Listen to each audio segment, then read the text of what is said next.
दोस्तों, मैं ममता शर्मा अपने YouTube channel learning with Mamta Sharma में आप लोगों का स्वागत करती हूँ। आप सब लोग जानते हैं कि हम यहाँ पर हिंदी के जो क्लासें ले रहे हैं वही, और जो हमें सामान्य हिंदी है वो मैं आपके जो है आप लोगों को पढ़ा रही हूँ। तो मैं आप सब लोगों को ना धन्यवाद करना चाहती हूँ जिन जिन ने मेरा चैनल सब्सक्राइब कर रखा है। देखो, कुछ बच्चे हैं जिन्होंने मुझे कमेंट भी किए हैं कि मैम आप बहुत अच्छा पढ़ाते हो और मैंने आपका चैनल सब्सक्राइब कर लिया है। मैं कुछ बच्चों के नाम भी लेना चाहूँगी। एक तो महेश कुमार जी हैं और एक राजेश गोस्वामी जी हैं और शुभम सिंह फिटनेस हैं। इन सभी लोगों का मैं अपने जो है दिल से धन्यवाद करती हूँ। आपके ये जो कमेंट है मेरे लिए बहुत मायने रखते हैं। पर किसी ने, वो एक बच्चे ने, एक स्टूडेंट ने मुझे कहा था, राजेश गोस्वामी जी ने, कि मैम आपकी जो वीडियो हैं हमें बहुत अच्छी लगी, आप हर रोज़ वीडियो डाला करें। और मैंने उनका रिप्लाई भी किया था कि मैं हर रोज़ वीडियो डालूँगी। पर मैं क्या करूं, पिछले कुछ दिनों मेरे साथ कुछ ऐसा हुआ जिससे मैं थोड़ा सा परेशान थी। एक हफ्ते से भाई मेरे घर में चोरी हो गई थी, और आप सब लोग जानते हैं जो लेडीज़ के लिए गहने कितने ज़रूरी होते हैं। तो उस वजह से मैं थोड़ी परेशान चल रही थी 8-9-10 दिन से। मैं कोशिश कर रही थी कि मैं वीडियो जो है बनाऊं और आप लोगों तक पहुंचाऊं। आप जब मुझे अप्रिसिएट कर रहे हैं तो मुझे बड़ी खुशी हुई थी उस टाइम पे जब आप लोगों ने कमेंट किए थे। पर साथ ही साथ थोड़ा सा दुख भी आ गया था बीच में, तो उसके लिए भाई सॉरी, मैं अब वीडियो नहीं डाल पाई। पर मैं अब कोशिश करूँगी, मैंने अपने आप को संभाल लिया है कि मैं आप तक अच्छे से अच्छे जो है कंटेंट आप लोगों तक पहुँचाऊँ। और एक और बात मैं आप लोगों से कहना चाहूँगी कि प्लीज़ मेरे जो चैनल को है ना सब्सक्राइब करें, और हर उस बच्चे तक मेरी जो है वीडियो शेयर करें जो इन चीज़ों की, जिसके लिए इन चीज़ों की जिसको ज़रूरत है ना। वैसे सब्सक्राइब करने का कोई फ़ायदा नहीं है, जो पढ़ने वाले बच्चे हैं वो सब्सक्राइब करेंगे तभी फ़ायदा है। और आगे से जो नए बच्चे जुड़े वही कमेंट करना, क्योंकि आपका जो कमेंट है वो मेरे लिए मोटिवेशन का काम करता है। मैं उससे बहुत खुश होती हूँ अंदर से, और वीडियो बनाने का जो है मेरा मन करता है। तो बहुत बहुत धन्यवाद राजेश गोस्वामी जी और शुभम सिंह फिटनेस और आकाश नाम से ये जो भी बच्चे कमेंट कर रहे हैं, यूपी से भी बच्चे कमेंट कर रहे हैं भाई, उन सब के लिए मेरा बहुत बहुत धन्यवाद है। और मैं आपसे प्रार्थना करूंगी कि जो मेरी वीडियो को है आप और ज़्यादा शेयर करें और सब्सक्राइब करें चैनल को। देखो, मेरे जो सब्सक्रिप्शन है अभी 168 ही हैं। अब कल जब मैं वीडियो डालूंगी तो मैं देखूंगी आप लोग मेरा कितना साथ देते हैं, कितने मेरे सब्सक्रिप्शन बढ़ते हैं और कितने जो मेरी वीडियो को पसंद किया जा रहा है। तो आओ, ज़्यादा समय नहीं वेस्ट करते हैं, हम अपनी पढ़ाई पर ध्यान देते हैं। ठीक है बच्चों? तो देखो, मैंने पिछली क्लास में आपको, सामान्य हिंदी की क्लास में मैंने आपको संधि पढ़ाई थी। ठीक है, संधि पढ़ाई थी, तो संधि की सिर्फ शुरुआत करी थी, और मैंने आपको बताया था कि हम संधि को समझेंगे, और इस संधि से आपके 2-3 टॉपिक क्लियर होते चलेंगे। वो कौन कौन से होंगे वो भी मैं बताऊंगी अभी आपको। देखो, संधि एवं संधि विच्छेद यही कर रहे थे ना हम। मैंने आपको दीर्घ संधि आपको बता दी थी। संधि 3 प्रकार की होती है, संधि का अर्थ क्या होता है वो मैंने आपको समझा दिया था पिछली क्लास में। और एक और बात बच्चों, जो भी बच्चे मेरी ये वीडियो भी देख रहा है वो मेरी पहले की मैंने हिंदी की, सामान्य हिंदी प्लेलिस्ट बना रखी है, मेरी सारी वीडियो देखें। क्योंकि जो मैंने पहले वर्ण, जो अपना वर्ण विचार जो करवा रखा है हिंदी वर्णमाला, उसको आराम से जब आप लोग पढ़ेंगे ना उसको, तो आपको ये चीज़ें तब समझ में आएंगी जब आप मेरी पहली क्लास से लेंगे। ठीक है, उन सभी क्लासों को देख लीजिएगा अगर आपको संधि पढ़नी है या समझनी है। हम एक एक चीज़ यहाँ पे समझ के चलेंगे। आइए देखते हैं क्या है दीर्घ संधि। मैंने उस दिन आपको बता भी दी थी, फिर मैं एक बार फिर से रिपीट कर रही हूँ। दीर्घ संधि क्या होती है? हर्षव या ये दीर्घ संधि है, ये किसका पार्ट है भाई? स्वर संधि का पार्ट है। स्वर संधि का पहला पार्ट है हमारा दीर्घ संधि। ठीक है, मैंने संधि के प्रकार बताए थे 3 आप लोगों को, स्वर संधि, विसर्ग संधि और व्यंजन संधि। तो अब हम स्वर संधि कर रहे हैं, और स्वर संधि में मैंने आपको दीर्घ स्वर संधि जो है करवा दिया था, वो फिर से मैं रिपीट करवा रही हूँ, एक बार देख लीजिएगा। हर्षव या दीर्घ स्वर, ठीक है। ए ई उ मतलब ये ह्रस्व स्वर हैं तीनों। अ ई उ के पश्चात क्रमशः ह्रस्व या दीर्घ स्वर ए ई उ, ये रिपीट हो गया भाई, स्वर आए तो दोनों को मिलाकर दीर्घ स्वर संधि बनती है। मतलब क्या है ये देखो, मैं यहाँ समझाऊंगी आपको अच्छे से। ये एक बार आपको परिभाषा मैंने उस दिन लिखवा दी थी, तो परिभाषा की मेरे ख्याल से जरूरत नहीं है, ठीक है। मैंने आपको बताया था एक जो है, देखिए भाई हम कहा थे दीर्घ स्वर संधि पर थे, तो दीर्घ स्वर संधि होती क्या है ये मैंने आपको पिछली वीडियो में बता दिया था। अब मैं आपको यहाँ पे जो है शब्दों के मेल, मैंने आपको क्या क्या बताया था भाई पिछली बार, मैंने बताया था जब दो सार्थक शब्द, जब दो सार्थक शब्द मिलते हैं तो संधि होती है ना, यही बताया था ना। तो संधि होती है, और जो मिलते हैं तो संधि होती है। दीर्घ स्वर संधि जो हमारी वो कैसे होगी, दीर्घ स्वर संधि कैसे होगी देखना। पहले जो शब्द हैं, पहला शब्द का, पहले शब्द, ये मैंने पिछली क्लास में आप लोगों को बताया था, पहले शब्द का अंतिम वर्ण, ये चीज़ें आप ध्यान रखना। पहले शब्द का अंतिम वर्ण दूसरे प्लस दूसरे शब्द का पहला वर्ण, ये चीज़ याद करना आप, समझ के चलेंगे एक एक चीज़ को, ठीक है। देखो कैसे, मैंने पिछली बार आपको जो है महात्मा का उदाहरण देकर बताया था। अब देखो हमारे स्वर कितने होते हैं भाई टोटल, ये लिख लो, यही होते हैं ना।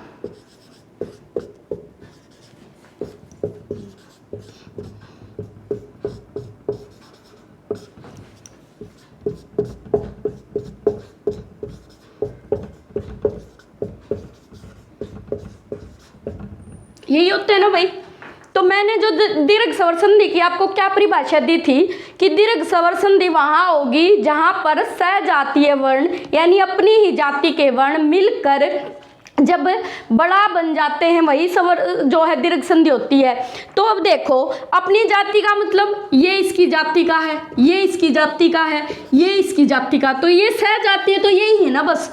ये जो वर्ण है हमारे, ये तो हमारे अलग हो गए ना, तो इनका तो कोई मतलब ही नहीं बनता है ना दीर्घ स्वर संधि में। तो दीर्घ स्वर संधि में सिर्फ हमारे ये वर्ण आएंगे, अ, आ, ई, उ, ठीक है। और इन्हीं से हमारी दीर्घ स्वर संधि बनती है। देखो कैसे बनती है, ए जमा ए मतलब आ बन जाएगा। अब देखो ए प्लस ए आ बन गया है ना, कैसे बना ये देखो, ये हमारा दीर्घ स्वर संधि का उदाहरण हो गया। इसकी आप है ना ये शॉर्ट ट्रिक बना सकते हो, ए प्लस ए अगर मिलता है तो आ बनता है, ए में अगर आ मिलता है तो आ बनता है, अगर दोनों आ होंगे तो भी बड़ा आ बनेगा, और आ आगे हो और पीछे आ हो तो भी आ बनेगा। तो ये जो चार चीज़ें हैं ये आप समझ गए होंगे कि अ प्लस आ बनेगा, ए प्लस अगर आ हो तो भी आ बनेगा। और ये कौन से हैं, ये हमारा पहला वर्ण का जो है पहले शब्द का जो है अंतिम वर्ण, ये हमारा होता है दूसरे शब्द का पहला वर्ण। ये चीज़ें मैंने आपको करवाई थी। अब मैं आपको बताऊंगी, ये देखो यहाँ तक आप लिख लीजिए। एक तो आप अपनी रफ कॉपी लेके चला करें, उसमें रफ कॉपी में ये चीज़ें उतार लीजिए करें, और फिर अपने पर्सनल नोट बना लीजिए। अगर आप अपने पर्सनल नोट्स बनाएंगे तो अगर आप एक बार मेरे से हिंदी सीख रहे हो अभी, तो आपको दोबारा कहीं भी हिंदी सीखने की ज़रूरत नहीं पड़ेगी। देखिए मैं आपको ये चीज़ें समझाऊंगी बच्चे से, कैसे समझाऊंगी। देखो ये है, मैंने ले लिया धर्म, धर्म का मतलब होता है ये भी सार्थक है, और अर्थ, अर्थ का भी अपना एक सार्थक है, ये भी अर्थ सार्थक है। तो जब ये दोनों शब्द मिलकर धर्मार्थ बना देते हैं तो ये हमारी संधि हो जाती है। अब धर्मार्थ में हमारी कौन सी संधि हो गई, ए प्लस ए मिल गया। वो कैसे मिल गया ये भी मैं भी आपको बताऊंगी। देखो कैसे मिला, मैंने आपको पिछली बार भी करके बताए थे। ये मैं अब साफ कर रही हूँ भाई, देख लो इनको, किसी ने लिखा नहीं हो तो लिख लीजिए या जो आप स्क्रीनशॉट ले सकते हैं। यहाँ पे ऊपर ही करवाऊंगी मैं आप लोगों को। थोड़ी सी जो है वीडियो लंबी हो सकती है बस, पर चीज़ें आपको समझ में आ जाएंगी। देखो कैसे, मैंने आपको बताया धर्म और अर्थ, ठीक है। अब धर्म का अंतिम वर्ण देखो, जिसने वर्णमाला चैप्टर जो पढ़ा है उसको पता है ना धर्म का अंतिम वर्ण। किसी बच्चे को तो धर्म का अंतिम वर्ण निकालना नहीं आएगा, तो वो भी मैं आप लोगों को सिखाऊंगी। देखो कैसे, धर्म का पहले वर्ण विच्छेद कर लेते हैं। तो ध हलंत प्लस अ प्लस र ऊपर है ना, तो रा जब ऊपर आता है तो ये अपने आधे रूप में होता है, फिर म फिर अ। देखो धर्म का अगर वर्ण विच्छेद करने लगे तो भाई ये होता है ध हलंत धन अ धल हलंत र हलंत प्लस म हलंत प्लस ए। इन वर्णों से मिलकर हमारा धर्म बना। तो अब इसका अंतिम वर्ण ढूंढो क्या है, तो इसका अंतिम वर्ण क्या हो गया, ए हो गया। इसी प्रकार अर्थ का अंतिम वर्ण ले लो भाई, जो हमारा अर्थ है उसका अंतिम वर्ण कैसे, इसको भी ऐसे ही वर्ण विच्छेद कर लीजिए। अ धन र धन थ, देखो इस पे हलंत लगेगा थ पे, और अ। अब इसका भी अंतिम वर्ण यही हो गया, इसका भी यही हो गया। अब मैंने आपको बताया अ प्लस अ क्या बन जाता है भाई, आ बन जाता है। अब हम धर्म और अर्थ को इसका संधि शब्द बनाना सीखेंगे, ठीक है। देखो मैं जानती हूँ आप लोग क्या दोगे मैम, धर्म प्लस अर्थ, हमें पता है धर्मार्थ होता है, ये सब चीज़ें आप सीखते आ रहे हो पता है। पर देखो मैं आपको ये बना कैसे वो चीज़ें सिखाऊंगी, वो देखिए। देखो अब मैंने इसका अंतिम वर्ण ले लिया और अब अंतिम वर्ण लेने के बाद ये सिर्फ इतना बचा ना, तो मैं ये लिख देती हूँ इतना ही यहाँ पे। देखो अब यहाँ पे ये लगेगा और ये अ इसका अंतिम वर्ण और इसका ये अ पहला वर्ण मिलकर क्या बन गया भाई हमारा आ। क्यों बना ये, क्योंकि हमारी दीर्घ संधि दीर्घ स्वर संधि यहाँ पर यही बात हमें बताती है। और अब यहाँ से ही आपकी शॉर्ट ट्रिक के बनेंगी। शॉर्ट ट्रिक के कोई अपने आप से नहीं बनाता, यहीं से सीख कर ही चीज़ें बनती हैं। देखो कैसे बनती हैं। अब अर्थ का अ यहाँ ले लिया था तो मैंने ये बच गया था खाली। तो अब इस शब्द को मैं कैसे लिख सकती हूँ, यहाँ पे हलंत लगा हुआ है, ये आ जो है इसमें जुड़ जाएगा तो ये बन जाएगा धर्मार्थ, सॉरी धर्म अर्थ, धर्मार्थ। हाँ ठीक है, ठीक है धर्मार्थ। ये र माँ के ऊपर भी आएगा भाई और ये थ के ऊपर भी आएगा, ठीक है। अब सीख गए हो गया आप संधि बनाना। अब इसी संधि शब्द से संधि विच्छेद करना सीखना है। देखो भाई अगर किसी को संधि करनी आ गई ना तो वो संधि विच्छेद भी कर सकता है। तो संधि विच्छेद कैसे होगा, धर्मार्थ मैंने शब्द ले लिया, मैंने आपको पिछली क्लास में भी सिखाया था। अब मैं एक एक शब्द आपको ऐसे ही सिखाऊंगी। देखिए धर्मार्थ में आपको कहीं लग रहा है कि दीर्घ स्वर संधि, देखो यहाँ पे म दिख रहा है ना आ, तो इसी को पकड़ लो, इसी को पकड़ लिया मैंने, इसको अलग कर लिया, आ लिख लिया, इसको लिख लिया ना। तो इधर क्या बच गया, धर्म यही बचा, और इधर क्या बच गया, अर्थ, रथ है ना, यही बचा ना रथ। तो अब क्या किया मैंने, धर्म और अर्थ ये जो है अलग किए थे मैंने, जब हम संधि जो है कर रहे थे तब किए थे ना। अब मैं अलग कर रही हूँ, उसका विच्छेद कर रही हूँ, हर चीज़ का विच्छेद करना भी मैं आपको सिखाऊंगी। तो ये एक बार फिर से मैं आपको रफ करके बताती हूँ। देखो ये धर्मार्थ, अब हमने इसकी क्या सीखी थी भाई, अभी हमने इसका संधि शब्द बनाया था धर्म और अर्थ से धर्मार्थ। अब हम इसका संधि विच्छेद सीखेंगे, वो कैसे। देखो यहाँ मुझे लग रहा है कुछ, यहाँ पे कुछ है, तो यहाँ पर क्या है, यहाँ पे मैम दीर्घ स्वर संधि लग रही है हमें। तो दीर्घ स्वर संधि क्यों लग रही है, क्योंकि आपने बताया ए प्लस आ होता है, या ए या आ को जोड़ो या आ को जोड़ो, कोई भी जोड़ो तो बड़ा आ जाएगा, है ना, बड़ा आ गया ना, तो बड़ा आ गया मतलब दीर्घ स्वर संधि बन जाएगी हमारी। तो मैंने क्या किया, इस आ को ले लिया, ठीक है, यहाँ से मैंने तोड़ा। अब इसके आगे मैंने देखा क्या क्या है, इसके जो आगे है वो आगे लिख दूंगी, जो पीछे है वो पीछे लिख दूंगी। इसके ये मैंने आ निकाल लिया, तो यहाँ पे क्या बच गया भाई, धर्म बच गया। धर्म बच गया, कौन सा धर्म, म के नीचे हलंत लगेगा। और पीछे क्या बच गया हमारा, मैंने यहाँ से क्या निकाल लिया, ये आ निकाल लिया, तो ये क्या बच गया था हमारा, ये बच गया था ऊपर र, है ना, यही था ना, रथ बोल सकते हो इसको, र आगे ही बोला जाता प्रोनाउंसिएशन में। अब देखो हमें क्या पता करना है, या तो आ के साथ ना, अब देखो या तो यहाँ पर म के साथ आ जुड़ा होगा, या क्या जुड़ा होगा, ए जुड़ा होगा। क्यों, यहाँ से पता चला ना इस बात का। अब देखो धर्म के साथ अगर मैं आ जोड़ती हूँ तो क्या बन जाएगा भाई, धर्मा बन जाएगा, है ना, धर्मा बन जाएगा ना। और ये क्या बन जाएगा, आर्थ बन जाएगा। तो ये धर्मा और आर्थ क्या आपको लग रहे हैं ये सार्थक शब्द है? नहीं ना, ये सार्थक शब्द नहीं है। तो ये आ नहीं जुड़ेगा, तो ये बनेगा खाली हमारा धर्म, और ये बनेगा हमारा अर्थ। इसका मतलब यहाँ पे अ और ए ही जुड़ेंगे दोनों तरफ। तो ये हमारा संधि विच्छेद हो गया भाई। अभी आगे मैं आपको करवाऊंगी ना और शब्द लेकर, तो अच्छे से क्लियर हो जाएगा, ठीक है। अगर यहाँ कोई प्रॉब्लम है तो एक बार वीडियो को रिपीट कर लेना, ठीक है जी। आगे देखो, धर्मार्थ का मैंने आपको सिखा दिया है ना। अब हम आगे चलेंगे, हर उदाहरण से हम अपना जो है सीखते चलेंगे संधि को। अब देखो ये मैंने आपको ए और ए का बताया था धर्मार्थ। अब मैं आपको बताऊंगी ए प्लस आ का मतलब। देखो सत्य प्लस आग्रह मैंने आपको ये दे दिया, ठीक है, सत्य प्लस आग्रह। अब मैं आपको पूछ रही हूँ कि इसका संधि जो है करके दिखाओ। दोनों सार्थक शब्द हैं, सत्य है आग्रह है, इसका संधि करके दिखाओ। तो आप कैसे दिखाओगे? आप वैसे ही बोल दोगे मैम सत्याग्रह, है ना, सत्याग्रह होता है ये। देखो इससे अगर आप सीख के चलोगे ना तो आपकी वर्तनी शुद्धि भी होएगी, आपका जो है शब्दों के अर्थों का भी आपको पता चलेगा। बहुत सारी चीज़ें अगर आप ऐसे सीखोगे ना, ऐसे करोगे तो बहुत सारी चीज़ें आपको आ जाएंगी। देखो कैसे, अब देखो सत्य है और आग्रह है। तो अब मैंने यहाँ इस शब्द का, पहले शब्द का क्या कौन सा वर्ण लेना है भाई? अंतिम।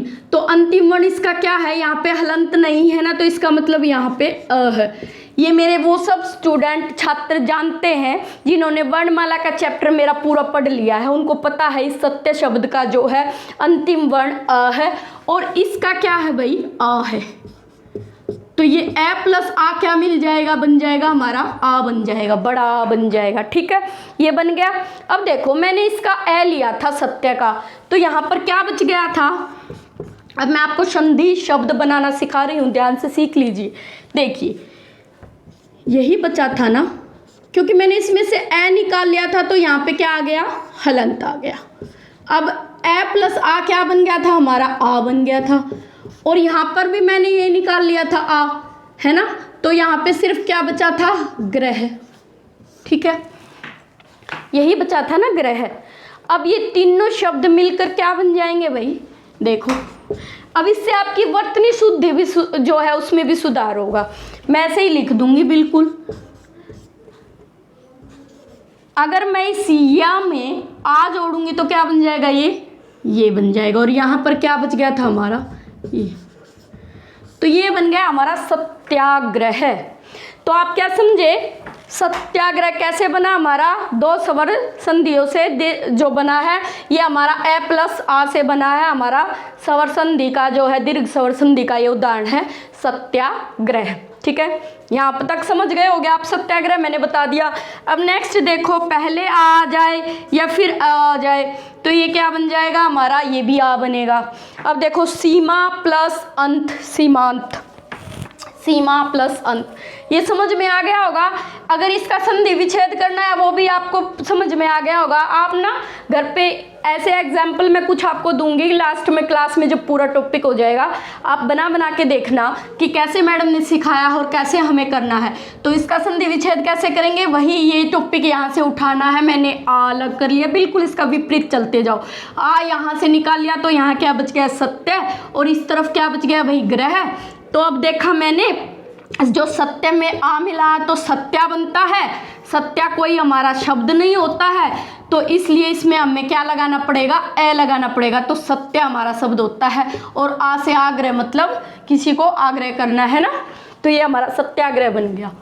ठीक है, समझ गए होंगे आप लोग।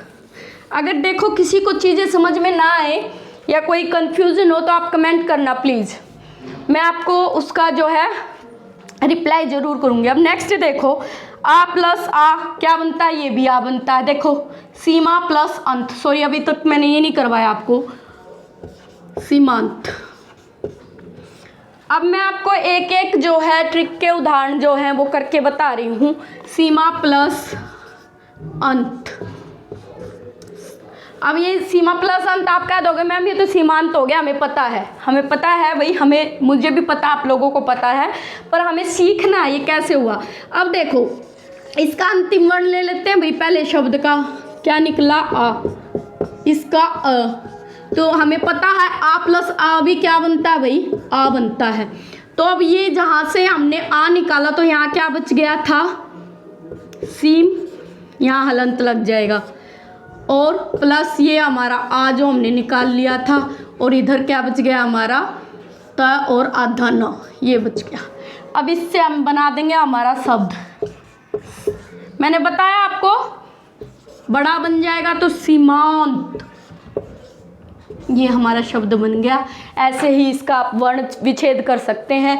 तो इस तरह से आपका जो है एक ट्रिक भी बन जाती है। अगर ए प्लस आ है या आ प्लस आ है या फिर आ पहले आ जाए या पीछे आ जाए, कुछ भी आ जाए, मतलब जब ए और आ का जो मेल बनेगा तो वो बड़ा होगा, दीर्घ स्वर होगा हमारा। इसी तरह मैंने आपको चारों आपको बताए हैं। देखो विद्या जमा आलय, अब विद्या में पीछे क्या है, आ है, और आलय में आ है, तो आ और आ भी मिलकर विद्यालय बन गया। ठीक है, यहाँ तक आपको समझ में आ गया होगा, ए और आ का कॉन्सेप्ट समझ में आ गया होगा भाई। अब हम आगे करेंगे, देखो ई वाला कॉन्सेप्ट मैंने आपको बताया था, दीर्घ स्वर संधि में जब सजातीय वर्ण आते हैं तभी हमारा क्या होता है भाई, दीर्घ स्वर संधि होता है। अब यहाँ आएंगे हम इस पर, ई या तो ई आगे हो भाई या पीछे हो, कोई फर्क नहीं पड़ता। अगर ए का मेल जो है ई से होगा, ठीक है, या तो बड़ी का बड़ी से हो या छोटी का छोटी से हो या फिर बड़ी छोटी कोई भी आगे पीछे हो, तो हमारा क्या होएगा, हमारा यहाँ पर दीर्घ स्वर संधि होगा भाई। अब देखो हम इसके ले लेते हैं, मैंने लिया अति प्लस ईब, ये क्या बन गया। अब इसको हम बनाना सीखेंगे कैसे, देखो मैंने आपको बताया इसका अंतिम वर्ण लो, इसका पहला वर्ण लो। इसका अंतिम वर्ण क्या है, छोटी ही है, इसका पहला वर्ण भी छोटी ही है। ये दोनों मिलकर क्या बनेंगे भाई, बड़ी बनेंगे। मैंने आपको बता दिया है ये, है ना। यहाँ देखो ई प्लस ई, बड़ी ई आगे हो या पीछे हो, कुछ भी हो, हमारा बड़ी ई बनेगा। ठीक है, अब यहाँ देखो जब इसकी ई ले ली, इसकी ई ले ली, दोनों की बड़ी ई बन गई। अब यहाँ क्या बच गया था हमारा, अत, ई ले ली थी ना तो अत बना, वो भी हलंत, और यहाँ पर ई ले ली तो खाली व बचा। अब देखो पहले हमने ये जो बड़ी ई बन जाएगी, ये आप लोगों को पता है, इधर व बच गया। अब इससे बनाओ शब्द, जब इस त में ये बड़ी मिलेगी तो ये ऐसे बन जाएगा, अपने मात्रिक रूप में आ जाएगा। मैंने मात्रिक रूप और अपने वास्तविक रूप सब आपको वर्णमाला जो चैप्टर है वर्णमाला उसमें करवा रखे हैं। तो ये हमारा क्या बन जाएगा, अतियु बन जाएगा। ठीक है, समझ गए होंगे आप। ऐसे ही देखो परिजमा इच्छा परीक्षा, ऐसे ही मैंने आपको बताए हैं इन शब्दों को हम संधि विच्छेद कैसे करेंगे। यहाँ से हम अपना ये ई निकाल लेंगे बाहर, ऐसे ही सेम, और ई बाहर निकाल लिया तो इधर बच गया अत और इधर बच गया हमारा व, फिर हमने ये दोनों लिख दिए। अब देखो अति हमें पता है ती का अर्थ और ईव का भी अर्थ हमें पता है, ये दोनों ही शाब्दिक अर्थ हैं। तो इसी तरह से जो हमारे सार्थक है, सार्थक जब हमारे शब्द बनेंगे तभी हमारा जो है संधि होगा, अन्यथा हमारा संधि नहीं होगा। तो इसी तरह से अब देखो परिजमाइक्षा, इसमें इधर क्या है, छोटा छोटी ई है, इधर बड़ी ई है, तो ये हमारी परीक्षा बन गई। इधर देखो रजनी प्लस ईस, यहाँ बड़ी ई यहाँ भी बड़ी, तो ये हमारा रजनीश बन गया। तो जिस तरह से मैंने आपको शब्द करके बताया है ना, एक शब्द आप सेम वैसे ही प्रैक्टिस करिएगा। अभी थोड़ा सा आपको लग रहा होगा कि मैडम जो है टाइम लगा रही हैं छोटी छोटी चीज़ों में भी, मैं इसलिए टाइम लगा रही हूँ ताकि आप बच्चों जो है शब्दों को बनाना सीख जाएं। आप शब्द बनाना सीख जाओगे तो आपको कोई दिक्कत ही नहीं होगी। अब देखो सची प्लस इंद्र, इसमें ची बड़ा ई है, यहाँ पे मैंने निकाल लिया बड़ा ई, यहाँ ये वाला करके दिखाती हूँ अभी मैं आपको। देखो ऊपर ये हमारी शॉर्ट ट्रिक हो जाएगी, आप इसको शॉर्ट ट्रिक बोल सकते हो। ये हमारा शॉर्ट ट्रिक है कि जब अ और ई आ मिलते हैं, ऊ मिलते हैं, ई मिलते हैं, तो दीर्घ स्वर संधि वहाँ पर होती है। और हमें शब्द बनाने सीखने हैं। मैडम कैसे सीखेंगे, देखो भाई मार्कर नहीं चल रहा देखो मैं अभी आपको एक एग्जाम्पल और सिखाती हूँ, सच्ची जमा इंद्र। अब ये दोनों सार्थक शब्द हैं, इंद्र भगवान, सची उनकी पत्नी है। अब देखो सचिन, इससे सचिंद्र बन गया, आप बता दोगे। अब हमने बनाने कैसे हैं, पहले शब्द का अंतिम वर्ण बड़ा ई है, दूसरे शब्द का पहला वर्ण हमारा जो है छोटा ई है, तो मैंने आपको बताया ये भी क्या बनेगा, बड़ा ई बनेगा, तभी हमारी दीर्घ स्वर संधि होगी। तो अब जो इधर है क्या बच गया हमारा, इधर सच, और इधर क्या बच गया हमारा आधा न और दौर नंद, और ये जो बीच में हमारे क्या आ गई, बड़ी आ गई। ठीक है, जो उधर बच गया वो उधर छोड़ दिया, देखो जो इधर बच गया वो इधर छोड़ दिया, और दोनों जो हमने ई ली थी वो बड़ी ई बन गई। अब हमारा इससे क्या बन जाएगा, देखो सचिंद्र। ठीक है, तो इस तरह से आप लोग जो है शब्द बनाना सीख लेंगे। अब अगली क्लास में हम आपको सिखाएंगे ऊ और ऊ से दीर्घ स्वर संधि का ही पार्ट, फिर गुण स्वर संधि कराएंगे। ठीक है, इस वीडियो में इतना ही। और जो भी बच्चा भाई मेरी वीडियो देख रहा है, मुझे मोटिवेट करने के लिए प्लीज़ मेरे चैनल को जो है सब्सक्राइब कर लें और शेयर करें वीडियो को, ज़्यादा से ज़्यादा बच्चों तक ये वीडियो पहुंच पाए। और मेरे जो है लाइक भी ज़रूर किया करें और कमेंट ज़रूर करना भाई। आपका जो ये कमेंट है मेरे लिए मोटिवेशन का काम करता है, और मेरे अंदर जो एनर्जी आती है आपकी अच्छी अच्छी बातें जो है पढ़कर, वो मेरे लिए बहुत ही हेल्पफुल है। Thank you.